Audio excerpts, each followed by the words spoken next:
David, my younger brother, has always harbored a deep-seated resentment toward me. If you think it stemmed from jealousy, you're wrong.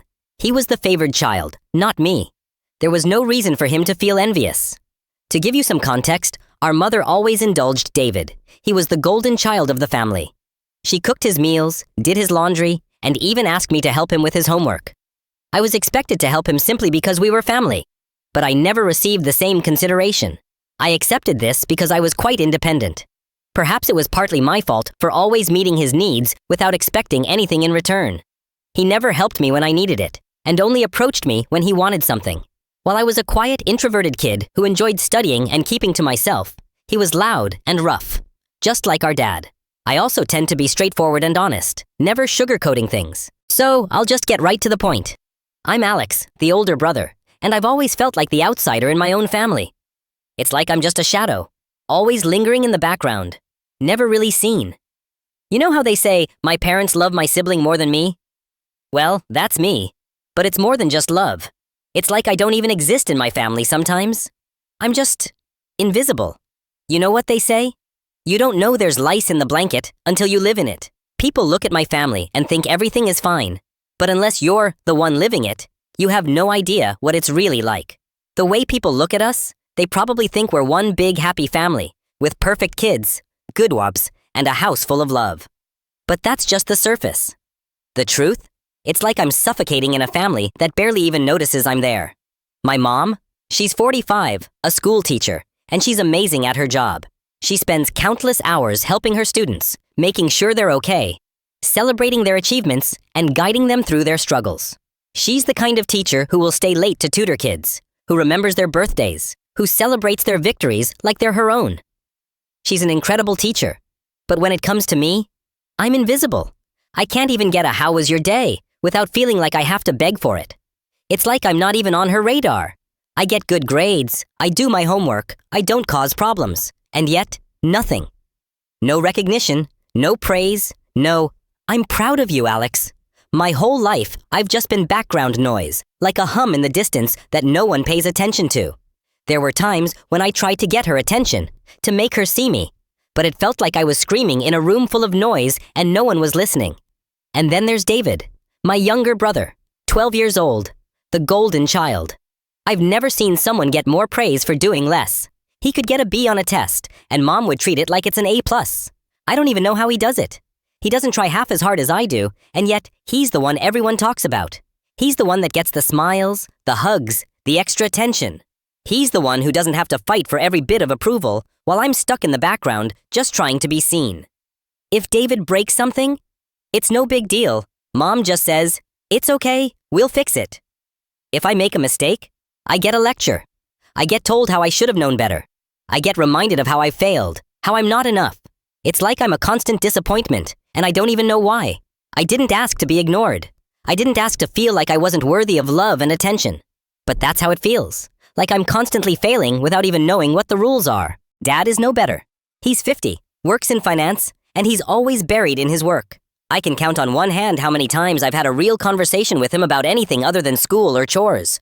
He's not interested in what's going on in my life. He's not interested in me. He's more concerned with making money than making memories with his kids. I know it's not all his fault. He works long hours, and that's just the way it is. But sometimes, I just wish he'd care. Sometimes, I just wish he'd look at me and say, "Hey, how are you doing, son?" But he doesn't. I don't even know if he knows who I am anymore. I see him laugh with David, joke around, and I can't help but feel like I'm just watching a family that's not really mine. It's like I'm standing on the outside, looking in, wishing I could be part of it. But I'm not. I never have been. And I don't know how to change that. Sometimes I feel like I'm living in a different world than everyone else. They all have each other. They have their inside jokes, their laughter, their bond. But me? I'm just the kid who gets lost in the noise. I'm just the one who doesn't matter.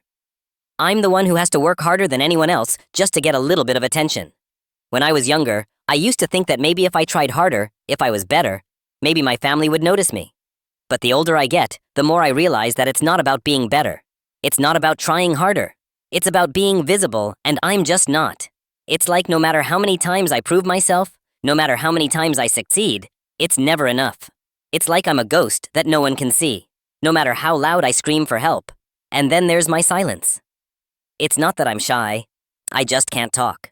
Not in certain situations. I've got selective mutism. I can't speak around strangers or in certain social situations. And no matter how hard I try, it's like the words just get stuck in my throat.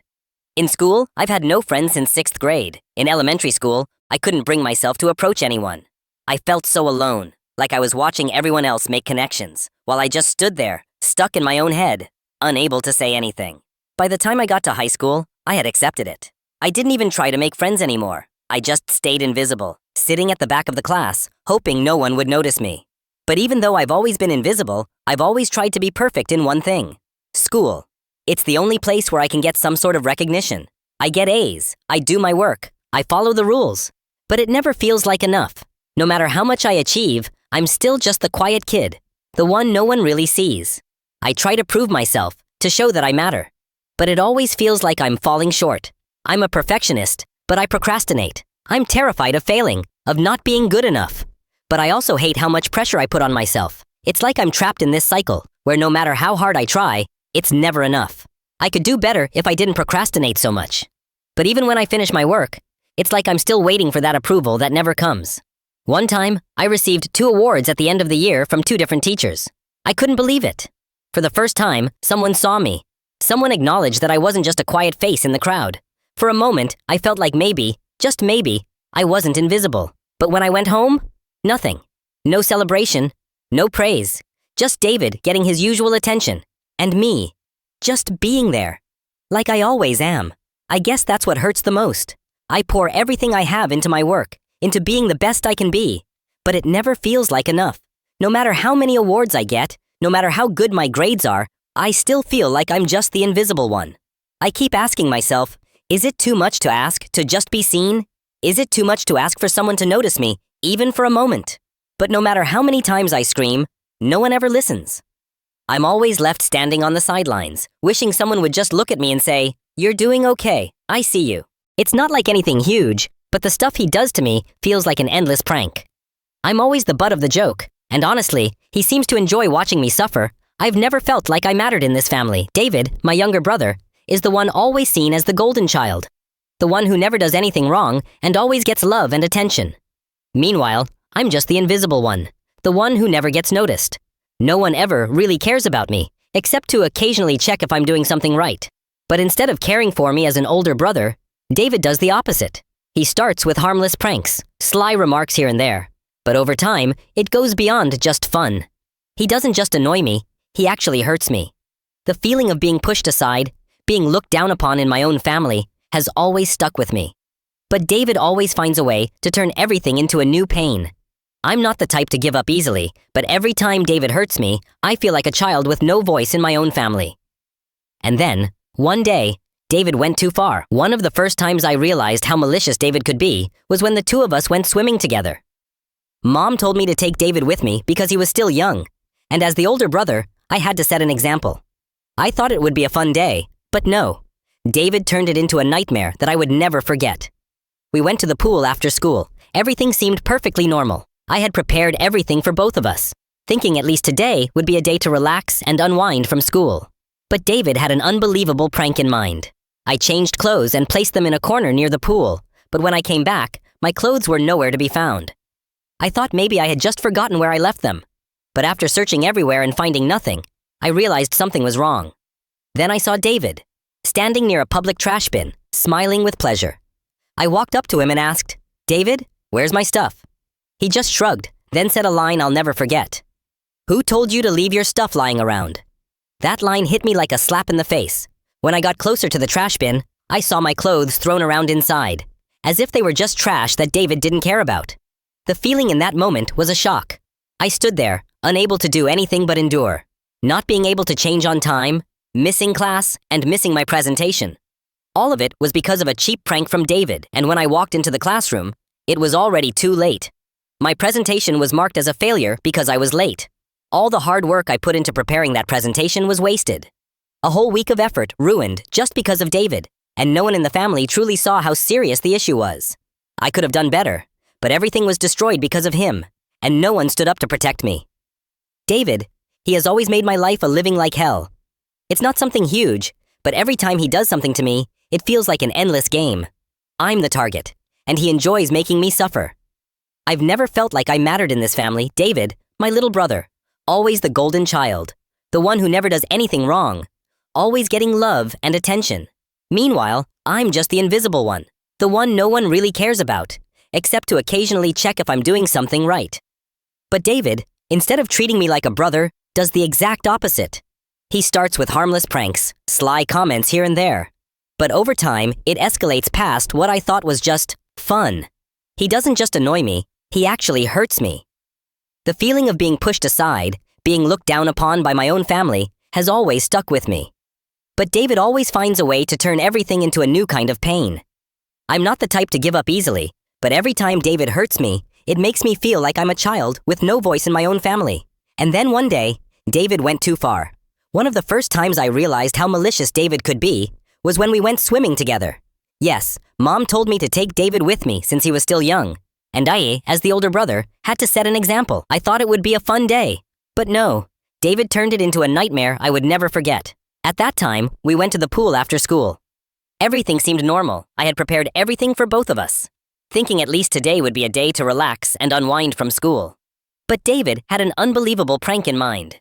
I changed clothes, putting them in a corner near the pool, and when I came back, my clothes were nowhere to be found. At first, I thought I just forgot where I put them, but after searching everywhere and finding nothing, I realized something was wrong. Then I saw David, standing near a public trash bin, smiling with pleasure. I walked up and asked, "David, where's my stuff?" He just shrugged, then said a line I'll never forget. "Who told you to leave your stuff lying around?" That line hit me like a slap in the face. When I got closer to the trash bin, I saw my clothes thrown around inside, as if they were just trash that David didn't care about. At that moment, I just stood there, unable to do anything but endure. Not being able to change on time, missing class, and missing my presentation, all of it was because of a cheap prank from David, and when I walked into the classroom, it was already too late. My presentation was marked as a failure because I was late. All the hard work I put into preparing that presentation was wasted. A whole week of effort ruined because of David, and no one in the family truly saw the seriousness of the issue. I could have done better, but everything was destroyed just because of him, and no one stepped in to protect me. And then, one day, something unexpected happened. After Mom continued to defend David, I decided to talk to Dad. I didn't think he would do anything, but I was too tired to stay silent anymore. I walked into his study, looked him in the eye, and said, "Dad, David has hurt me too many times. I can't take it anymore. Why is no one doing anything? Why does everyone let him treat me this way?" He stared at me for a long time, silently. Then he stood up and walked out of the room without saying a word. I didn't know what he was going to do, but right after that, I saw David walk into the house looking worried. Mom wasn't around. I thought to myself, surely Dad won't do anything. But then, he spoke. For the first time, my dad talked about respect in the family. He called David over and said, "You can't keep treating your brother this way. Alex is your brother, and you need to respect him. Your jokes aren't harmless. You need to change your behavior." I stood there, listening to every word my dad said, and it felt like a spark of hope inside me. Dad, who I thought would never intervene, finally stood up for me. That moment was a turning point for our family. After that, even though David didn't change right away, at least he stopped making those jokes in front of Dad. And honestly, for me, that was a bit of peace. Time passed, and I left home for college. Honestly, I was thrilled to finally escape the suffocating atmosphere at home. I was happy to leave, to live freely and independently, without the constant judgment from my mom or the torment from David. College was like a whole new door opening, and I stepped into it with excitement. But to be truly independent, I had to do more than just study. I worked part-time at a local cafe while attending school. Every day, I was working and studying, pushing myself to balance both. In the beginning, it was exhausting, but it helped me build my resilience. Each day, I felt myself growing stronger, realizing that I wasn't just the kid in the family anymore, but a young adult figuring things out on my own. The part-time job helped me pay my tuition, but it also drained me. There were days I didn't have enough energy to study, but I knew I couldn't give up. I was determined to prove that I could succeed on my own, without anyone's help. Eventually, my hard work paid off. I got a scholarship, and my professors started recognizing my efforts. I began to feel more confident, knowing I could accomplish anything if I put my mind to it. Then one day, at a school event, I met Karen. She was 22, a senior who had just graduated and was looking for a full-time job. She had a quiet confidence, a subtle but magnetic presence that I couldn't ignore. Her long hair, bright eyes, and gentle smile made it impossible for me to look away. Honestly, the moment I saw her, everything else around me seemed to fade. We started talking, and from the very first conversation, I felt this inexplicable connection, like we had known each other forever. Our relationship quickly grew. Karen understood me in a way no one else ever had. We both faced challenges, but we made it work. I became the sole provider for both of us, as Karen was still looking for a stable job. I worked even harder, juggling my part-time job and school while still making sure Karen had what she needed. She never demanded much, always supportive, and her belief in me kept me going. Our relationship wasn't always easy. There were moments when I felt stressed and overwhelmed, balancing everything. Karen was open and expressive, while I struggled to share my feelings. She wanted me to open up, but I found it hard to do. There were times I felt like I was carrying too much weight on my shoulders, but I soon realized that we could overcome anything together. The defining moment came when Karen found out she was pregnant. At first, both of us were shocked. It wasn't that we didn't want a child, but we hadn't planned for it. We both felt unsure about how we would handle the responsibility. After many long conversations, we decided that we would get married. It wasn't a rushed decision, but one made with deep commitment. I knew I had found my life partner, and I wanted to spend the rest of my life with her, no matter what challenges lay ahead. College wasn't just where I learned academics. It was where I truly grew up. It taught me how to be independent, how to take care of myself, and how to face challenges head-on. With Karen, I found real love, and together we navigated the ups and downs of life. Our relationship went through tough times, but in the end, we chose to get married, not just because we loved each other, but because we knew we could face everything together. We now have a child, and I feel like I've found true happiness. Growing up isn't just about leaving home or changing yourself. It's about facing fears, learning to love, and building a strong future for the people you love. My life is a mess. I used to think that getting married, having kids, and building a warm family would bring happiness. I thought everything would be that simple, but reality hit differently. What I found out shattered everything. I had been living in a dream, and now, everything I once believed in has come crashing down. It feels like I'm stuck in a nightmare that I can't wake up from. It all started small. At first, I didn't think much of it, but there was this nagging feeling inside me that something wasn't right. One night, I accidentally saw Karen's phone light up. There were messages from one of her colleagues, too intimate, too familiar for just work-related talk. I couldn't ignore it any longer. So I decided to confront Karen. She confessed that she had cheated. Not once, but twice.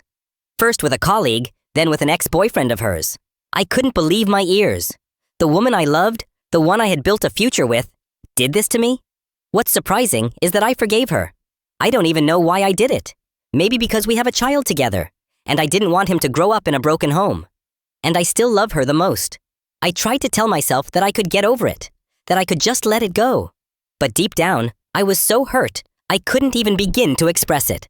A few months later, during the new year, my dad invited Karen and me to his house for a family gathering. I thought everything was fine, that maybe I could go back to living the way things were. But as soon as I stepped into the house, I noticed something off about Karen's behavior. She seemed uneasy, like she was hiding something. Then I realized something. David, my younger brother, was there. The strange tension between Karen and David was impossible for me to ignore. Why were they avoiding eye contact? Why did Karen seem to shy away from David whenever I asked questions? And then it hit me. David was the same person who had always bullied me from young. Growing up, he constantly picked on me, belittled me, and made me feel small. Now, seeing him act so strangely around Karen, I couldn't shake the feeling that something wasn't right. It was like there was a secret they were both keeping, and I was the last to know. A few days later, I decided to confront Karen about my suspicions. I asked her why she had been acting so weird around David and why there was such an uncomfortable tension between them. I pressed her about the situation, about everything that had been bothering me. That's when Karen finally confessed something that shattered everything. She had been cheating on me with David, my own brother, ever since college. My mind went blank. I felt like the ground had been pulled out from under me. I couldn't believe it.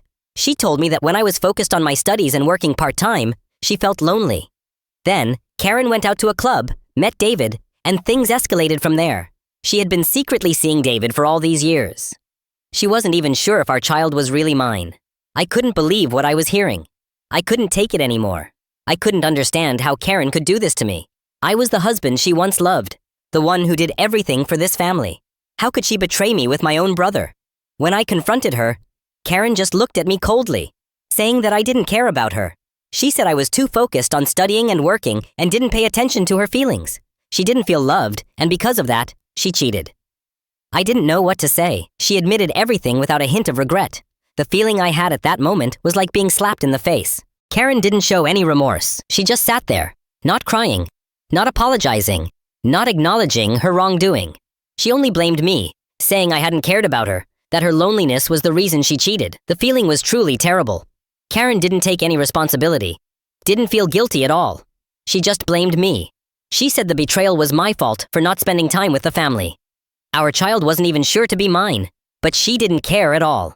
The relationship between Karen and me was completely shattered. There was no love, no respect, just a hollow shell. I couldn't live with the woman who had betrayed me, and I couldn't face my brother without feeling like I had been stabbed in the back. Everything I had trusted now felt like lies. I didn't know what to do anymore. Our relationship was beyond repair. I didn't know whether I should stay in this betrayal for the sake of my son or leave. But I couldn't keep living with people who had hurt me like this. I couldn't live with that betrayal any longer. Everything between Karen and me had crumbled, leaving nothing but indifference and lies. Our child, though I loved him dearly, was no reason to stay in a family built on deceit and pain. I decided to divorce Karen. It wasn't an easy decision. During those days, I battled with myself. The love was still there, I couldn't deny it. But I couldn't continue living in a relationship that had been tainted by betrayal. I started packing my things, removing all the items that once brought joy, but now only caused me pain. Each step I took through the house felt like a wound being reopened, but I knew I had to do this. If I didn't, I would never be free from this betrayal. When I told Karen about the divorce, she didn't react dramatically. She just went silent. No anger, no pleading. We both knew this relationship was over. Although my heart ached, I knew it was the only way for me to find myself again. Leaving wasn't easy, but I couldn't live in a family where lies overshadowed everything. With the decision made, I knew I couldn't keep the truth hidden anymore. I had to face my parents and reveal everything. One evening, I decided to sit them down. I told them everything. About Karen's affair, about how she had been seeing David behind my back. I could see the shock in their eyes, followed by disappointment. The way they looked at me, especially my mother, was like watching a dream shatter. My mother, especially, was devastated. She had always been proud of David, but now her disappointment in him was palpable.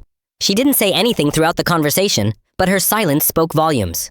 She looked at me, then at David, standing there frozen, not saying a word. I felt the weight of their disillusionment. David, now exposed as the betrayer, stood there like a guilty man. Watching my mother's reaction, I didn't know how to feel. She was sad, but it was a sadness she couldn't change anything about. As for my father, he didn't speak, but I could see the same disappointment in his eyes. It was hard to watch them feel so let down, but at least the truth was out. Everything was clear now, no more lies. Once the truth was revealed, I felt a sense of relief that I had never imagined. I didn't have to live in a house full of deceit anymore. What I felt wasn't revenge or hatred, but a deep sense of freedom. David was now fully exposed as the betrayer, and I didn't have to pretend everything was okay anymore. The weight I carried had lifted, and even though it was painful, there was a strange satisfaction in seeing David fall from grace. I looked at David now, and he wasn't my younger brother anymore. He was just the man who destroyed my life. I knew that I couldn't live with him any longer, but it wasn't just about him. It was about reclaiming my own life. Everything I once trusted was gone, but at least I could walk away from it. Now that everything was finished, I didn't know what would come next. Would I find happiness again? Would I be able to start over, without being haunted by the pain of the past? Every step forward felt like an unknown challenge. But at least now, I had my freedom. I didn't know where I'd go from here, but I knew I wouldn't look back. Maybe I would find a new life, a new love, or maybe I would simply live for myself, learning to love who I am again. Whatever the future holds, I will never live in that betrayal again. My story isn't over yet. Life will go on. I don't know what lies ahead, but I've learned one thing. Love and trust are the most valuable things we have, but when they're betrayed, we must know when to walk away to protect ourselves. I don't want to live in pain any longer, and I will never let that betrayal destroy my life again.